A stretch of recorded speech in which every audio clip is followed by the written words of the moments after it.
अहरा world wide channel जनता के जनहित में बातों को रखने के लिए बनाया गया है।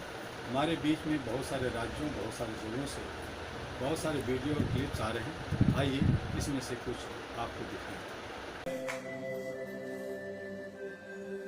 डॉक्टर शेख से रिक्वेस्ट करूंगा कि कृपया हमें अपने बारे में थोड़ा बताएं और अपने विचार रखें।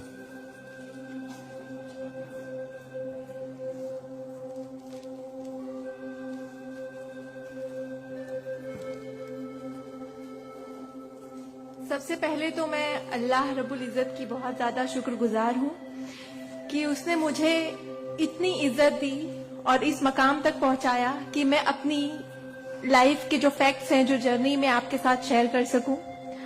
मैं बहुत ज्यादा शुक्रगुजार हूँ भारत विकास परिषद की प्रेसिडेंट सुनील शाह की, और उससे ज्यादा शुक्रगुजार हूँ यहाँ पे हमारे प्यारे डॉक्टर अनिल मुरारका सर की, जिनके सपोर्ट की वजह से हम बहुत सारी जगह पे जाते हैं और लोगों को मोटिवेट करते हैं।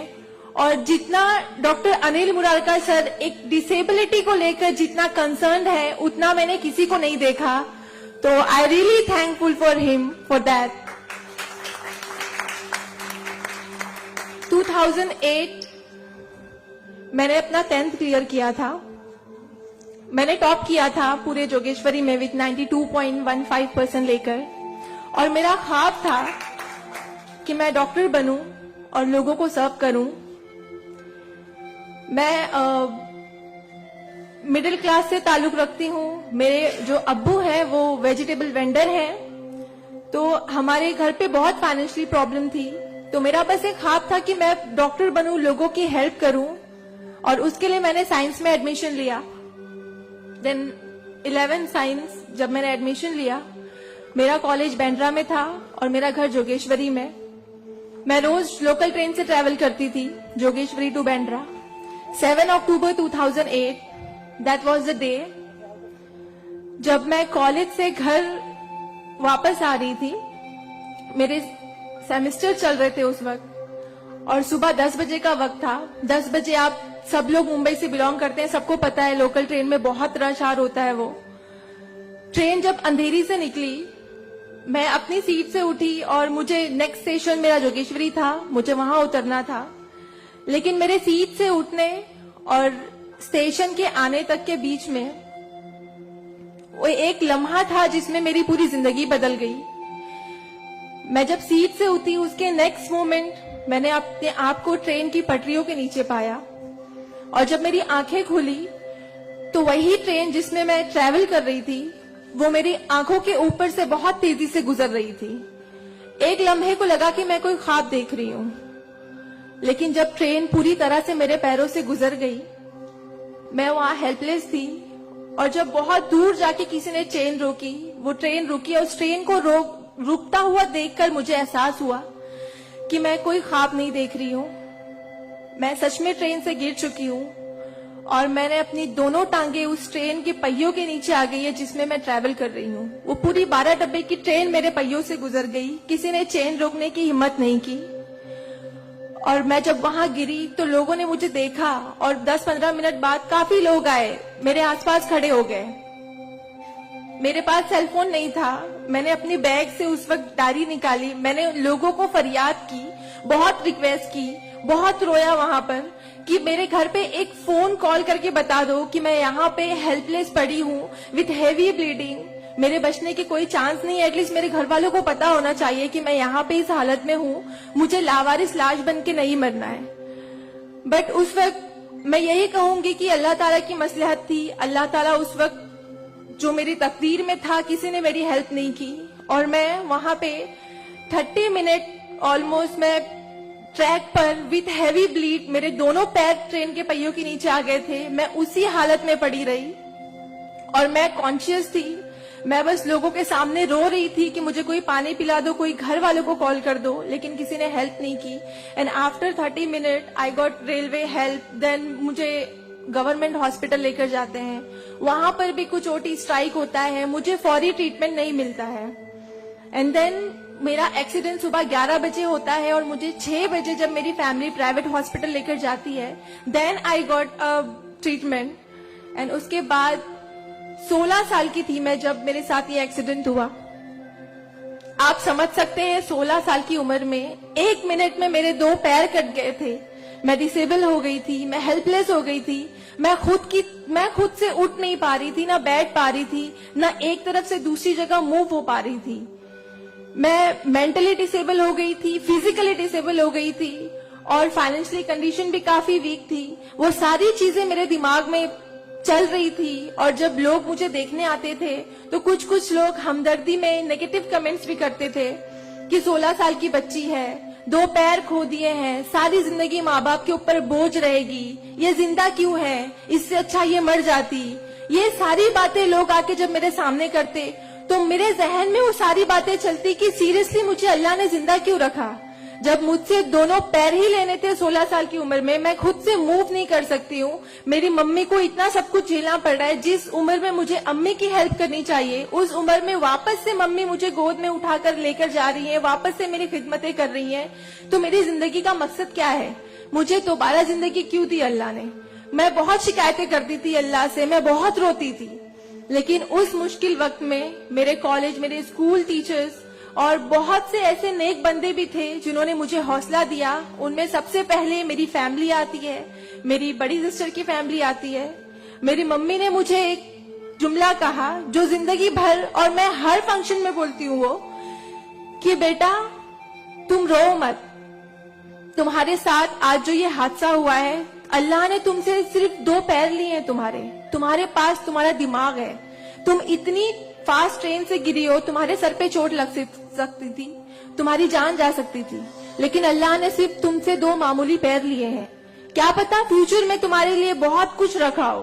तब मुझे बातें उनकी समझ नहीं आती थी, लेकिन अल्हम्दुलिल्लाह अल्लाह का लाख लाख शुक्र है कि आज इस मौके पर जब लोग मुझे एज अ इंस्पिरेशन समझते हैं, एक आइडियल करते हैं, तो मुझे समझ में आता है कि मेरी अम्मी सच बोलती थी कि हौसला रखो, सिर्फ 2 टांगे गई है। आज मैं जब अपने प्रोस्थेटिक लेग से चलती हूँ तो लोगों को पता नहीं चलता कि मेरे पास 2 पैर नहीं है, मेरा एक पैर थाइस के पास से नहीं है, दूसरा नी के पास से नहीं है, बट लोगों को ये अंदाजा नहीं होता है। तो बस मेरी अम्मी ने जो एक बात कहा था कि अल्लाह पे यकीन रखो बच्चा, तुम्हारे साथ जो हो रहा है और जो होगा वो सब अल्लाह ने प्लान किया हुआ है, तुम बस हिम्मत मत हारो कभी भी और बस डटे रहो अपने जुनून के पीछे कि तुम्हें डॉक्टर बनना है। तुम्हारी 2 टांगे नहीं तो क्या हुआ, तुम्हारे पास दिमाग है, तुम जहीन हो, तुम आगे बढ़ो। और क्या पता तुम आगे लोगों को लोग तुम्हें आइडियलाइज करें इस चीज को लेके। मेरे डॉक्टर संजय कंधारिया, ऑर्थोपेडिक सर्जन, उन्होंने सबसे ज्यादा सपोर्ट किया इस बात को लेकर कि तू डॉक्टर बन। मैंने अपने जीने की उम्मीद छोड़ दी थी, डॉक्टर बनने की उम्मीद छोड़ दी थी, लेकिन जब उन्होंने मुझे बताया कि तुम डॉक्टर बन सकती हो, तुम बनो, देन मैंने प्रिपरेशन स्टार्ट की। सीईटी कॉमन एंट्रेंस टेस्ट होता है to getting admission in medical college, मैंने वो क्रैक किया। I got 3rd rank all over Maharashtra in PH quota. And after that मुझे बहुत खुशी हुई कि मैंने 3rd रैंक क्लियर किया है। Now I got admission, I will get admission in MBBS. But वहां पर भी एक प्रॉब्लम थी मेरे लिए कि मुझे डिसेबल परसेंटेज 89% डिसेबल हूं मैं, और मेडिकल में एडमिशन के लिए 40 to 70 there is a criteria to get admission for MBBS. मैं मोर देन 70% डिसेबल हूँ, ये कहकर मुझे उन्होंने डिनाई किया कि आप एलिजिबल नहीं हो, आप एमबीबीएस में एडमिशन नहीं ले सकते हो, आप डॉक्टर नहीं बन सकते हो। तो उस बात को लेकर मैं बहुत डिप्रेस हो गई। देन मैंने वापस अपने डॉक्टर से हेल्प मांगी, उन्होंने मुझे एक मशवरा दिया कि आप हाईकोर्ट जाओ, बॉम्बे हाईकोर्ट। और जिस बात के लिए एक नॉर्मल स्टूडेंट को सिर्फ पढ़ाई करनी होती है, अच्छा रैंक लाना होता है, मुझे उस चीज के लिए मैंने वो किया, लेकिन उसके बाद भी मुझे बॉम्बे हाईकोर्ट जाना पड़ा। एंड मैं गई, मैंने अब हार नहीं मानी और मैं गई बिकॉज वो मेरा हक था, मुझे डॉक्टर बनना था। और जब मैंने वापस अपनी नॉर्मल जिंदगी स्टार्ट की अपने प्रोस्थेटिक लेग से, मैंने आना जाना शुरू किया, अकेले ट्रेन ट्रैवल करना शुरू किया, देन मैंने रियलाइज किया कि मेरे अंदर कोई कमी नहीं है, मैं एक नॉर्मल लड़की हूँ, मेरे पास पैर नहीं तो क्या हुआ, मैं लोगों को सर्व कर सकती हूँ, मेरे अंदर पैशन है डॉक्टर बनने का। तो मैंने वो बस अल्लाह पे यकीन रखा और मैंने ये सोचा कि अगर अल्लाह ने मेरी किस्मत में रखा है डॉक्टर बनना तो मैं जरूर कोर्ट में फाइट करूंगी। एंड देन मैं बॉम्बे हाई कोर्ट गई इन 2011 और वहां पे मेरा केस डॉक्टर मोहित शाह, चीफ जस्टिस मोहित शाह ने देखा। उन्होंने मुझे ऑब्जर्व किया, मेरे प्रीवियस स्टडी रिकॉर्ड्स देखे, वो सारी चीजें देख के, और उन्होंने जब मेरा पैशन देखा डॉक्टर बनने का, सर्व करने का, देन उन्होंने मेरे फेवर में फैसला दिया। एंड 2011 अल्लाह का लाख लाख शुक्र है कि मुझे इंडिया के टॉप मोस्ट कॉलेज में एडमिशन मिला, which is Seth GS medical college and KEM hospital. Then 2011 में मैंने अपना एमबीबीएस में एडमिशन लिया। वो जर्नी बहुत आसान नहीं थी मेरे लिए, क्योंकि मेरे पास 2 पैड नहीं है। और जब मेरी काउंसलिंग चल रही थी एडमिशन को लेकर, तो काफी जो डॉक्टर्स का पैनल था उन्होंने मुझे बहुत कुछ हकीकत बताई थी कि आपके लिए डॉक्टर फील्ड आसान नहीं है, इसमें पढ़ाई करना 5.5 साल, आपको एक ओपीडी से दूसरी ओपीडी जाना होगा। और तब मैं 2 क्रचेस यूज करती थी मेरे लिए, तो आपके लिए बिल्कुल भी आसान नहीं है। आप हार जाओगे, 1 साल पढ़ोगे, दूसरे साल आप डिनाई कर दोगे, एडमिशन नहीं लोगे, आप गिव अप कर लोगे। लेकिन बस मैंने दिल में ठान लिया था कि मुझे इन्हें गलत साबित करना है और मुझे लोगों को प्रूव करके दिखाना है कि एक लड़की जो 89% डिसेबल है, जिसे लोग ये कहकर सुनाते थे कि सारी जिंदगी माँ बाप के ऊपर बोझ पर बनी रहेगी, उन्हें प्रूव करना है कि मैं डॉक्टर बन के लोगों को सर्व कर सकती हूँ। और जो मेरे दूसरे डिसेबल भाई बहन हैं, उन्हें भी शो करना है कि after disability, after accident, post accident जो लाइफ होती है वो आप नॉर्मल गुजार सकते हो अपने हौसले की बनिस्बत। तो मैं बस 5.5 साल मैंने बहुत कोशिश की, बहुत दर्द सहे, लेकिन मैंने अल्हम्दुलिल्लाह 2016 में फर्स्ट क्लास से मैंने अपना एमबीबीएस क्लियर किया। और इस बात को देखते हुए मुझे बहुत खुशी होती है, इस बात को बहुत प्राउड मोमेंट था मेरे लिए कि इन 2016 ऑन वुमेन्स डे 8 मार्च मुझे बॉम्बे हाई कोर्ट में फेलिसिटेट किया गया, जो एक हिस्टोरिक मोमेंट था वहां पर कि आउटसाइड से किसी को उन्होंने फेलिसिटेट किया। देन उसके बाद मुझे काफी कॉल्स आए एज अ मोटिवेशनल स्पीकर, मुझे काफी अवार्ड्स मिले। और तब मैंने सोचा कि मेरी जर्नी सिर्फ एमबीबीएस तक नहीं, मुझे लोगों को और प्रूव करना है कि 89% डिसेबल होके अगर मैं एमबीबीएस कर सकती हूँ तो मुझे मेडिकल फील्ड की हायर डिग्री अचीव करनी है, which is MD, medicine in doctor in medicine. Then मैंने उसके लिए भी कॉमन एंट्रेंस टेस्ट दिया and again I got third rank in all over Maharashtra. और यहाँ पर भी देन अगेन उन्होंने प्रॉब्लम क्रिएट की मेरे लिए। After completing my MBBS with flying colours, उन्होंने वापस मेरा मेडिकल एडमिशन डिनाई किया कि आप नहीं कर सकते हो because you are 89% disable. Then मुझे एक बहुत हम्बल इंसान मिले, member of parliament Kirit Somaiya sir. उन्होंने फौरन से मेरी एप्लीकेशन सेंट्रल हेल्थ मिनिस्टर के पास लेकर गए और वहां से विद इन 2 डेज ये जो क्राइटेरिया है 40 to 70% डिसेबिलिटी का मेडिकल में एडमिशन के लिए, this is a 20 years old clause, और विद इन 2 डेज ये क्लॉज चेंज करवाया उन्होंने बिकॉज ऑफ माई एप्लीकेशन। वो क्लॉज चेंज होके बस ये है कि मिनिमम 40% क्राइटेरिया है और मोर देन 70% जो भी डिसेबल हैगा they will get admission in medical field. तो मेरी जो जर्नी थी यहाँ तक की, और उसके बाद मैंने रिसेंटली 2019 में मैंने एमडी में एडमिशन लिया और with same college Seth GS medical college and KEM hospital, और मैं अभी रिसेंटली फर्स्ट ईयर रेसिडेंट हूँ एमडी पैथोलॉजी में।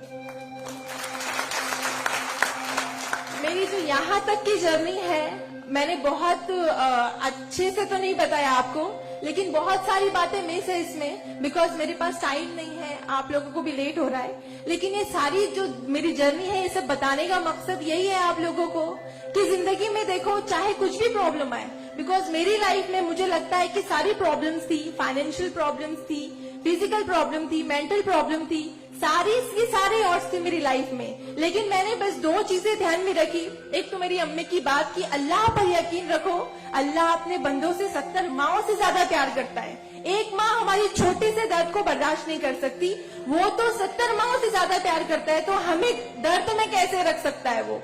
तो उसने जरूर कुछ अच्छा रखा है हमारे लिए। अगर छोटी सी प्रॉब्लम आई जिंदगी में तो उससे हार नहीं मानो, उससे लड़ना सीखो।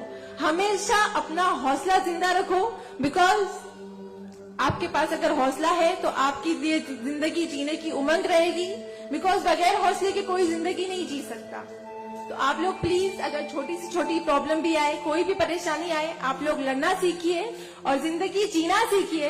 बिकॉज मेरे एक्सीडेंट के बाद मुझे लगा मैं इतनी सारी कोशिशें नहीं करती तो मैं आज यहाँ पर खड़ी होके एज अ डॉक्टर आप लोगों से इंटरेक्ट नहीं हो रही होती। तो बस कभी भी हार मत मानिए। और ये एक शेर है आप सबके लिए, हौसले की तुर्कश में कोशिश का वो तीर जिंदा रख।